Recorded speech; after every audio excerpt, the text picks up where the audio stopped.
അധ്യായം 2. ജ്ഞാനികളുടെ സന്ദർശനം.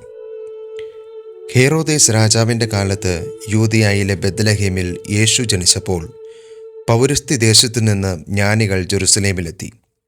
അവർ അന്വേഷിച്ചു, എവിടെയാണ് യഹൂദന്മാരുടെ രാജാവായി ജനിച്ചവൻ?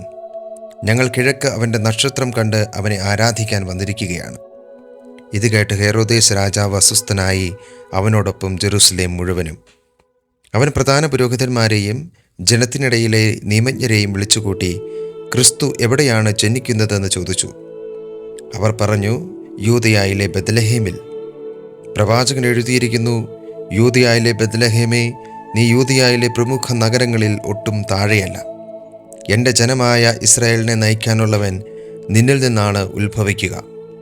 അപ്പോൾ ഹേറോദേസ് ആ ജ്ഞാനികളെ രഹസ്യമായി വിളിച്ച് നക്ഷത്രം പ്രത്യക്ഷപ്പെട്ടത് എപ്പോഴെന്ന് സൂക്ഷ്മമായി ആകാംക്ഷയോടെ അന്വേഷിച്ചറിഞ്ഞു.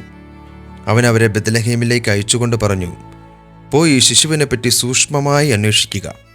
അവനെ കണ്ടു കഴിയുമ്പോൾ ഞാനും ചെന്ന് ആരാധിക്കേണ്ടതിന് എന്നെയും അറിയിക്കുക. രാജാവ് പറഞ്ഞത് കേട്ട് അവർ പുറപ്പെട്ടു. കിഴക്ക് കണ്ട നക്ഷത്രം അവർക്ക് മുമ്പേ നീങ്ങിക്കൊണ്ടിരുന്നു. അത് ശിശു കിടക്കുന്ന സ്ഥലത്തിന് മുകളിൽ വന്നു നിന്നു. നക്ഷത്രം കണ്ടപ്പോൾ അവർ അത്യധികം സന്തോഷിച്ചു. അവർ ഭവനത്തിൽ പ്രവേശിച്ച് ശിശുവിനെ അമ്മയായ മറിയത്തോടുകൂടി കാണുകയും അവനെ കുമ്പിട്ട് ആരാധിക്കുകയും ചെയ്തു. നിക്ഷേപപാത്രങ്ങൾ തുറന്ന് പൊന്നുവും കുന്തിരിക്കവും മീറയും കാഴ്ചയർപ്പിച്ചു. ഹേറോദേസിൻ്റെ അടുത്തേക്ക് മടങ്ങിപ്പോകരുതെന്ന് സ്വപ്നത്തിൽ മുന്നറിയിപ്പ് ലഭിച്ചതനുസരിച്ച് അവർ മറ്റൊരു വഴിയെ സ്വദേശത്തേക്ക് പോയി. അവർ പോയി കഴിഞ്ഞപ്പോൾ കർത്താവിൻ്റെ ദൂതൻ സ്വപ്നത്തിൽ പ്രത്യക്ഷപ്പെട്ട് ജോസഫിനോട് പറഞ്ഞു, എഴുന്നേറ്റ് ശിശുവിനെയും അമ്മയെയും കൂട്ടി ഈജിപ്തിലേക്ക് പലായനം ചെയ്യുക.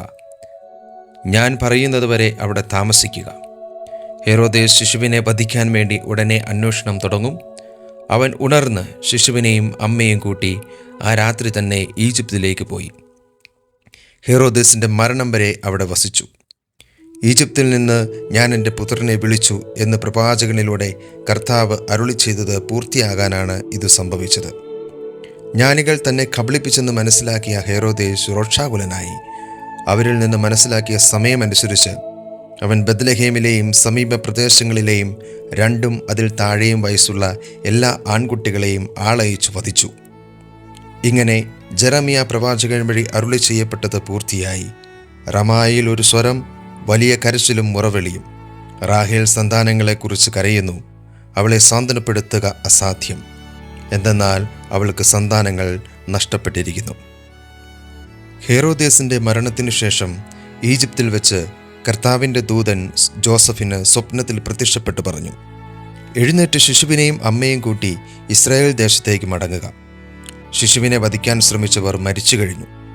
അവൻ എഴുന്നേറ്റ് ശിശുവിനെയും അമ്മയെയും കൂട്ടി ഇസ്രായേൽ ദേശത്തേക്ക് പുറപ്പെട്ടു.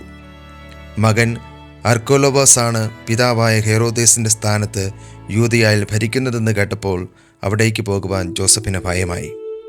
സ്വപ്നത്തിൽ ലഭിച്ച മുന്നറിയിപ്പ് അനുസരിച്ച് അവൻ ഗലീലി പ്രദേശത്തേക്ക് പോയി. അവൻ നസ്രായൻ എന്ന് വിളിക്കപ്പെടും എന്ന് പ്രവാചകൻ വഴി അരുളി ചെയ്യപ്പെട്ടത് നിവൃത്തിയാകുവാൻ നസ്രത്ത് എന്ന പട്ടണത്തിൽ അവൻ ചെന്ന് പാർത്തു.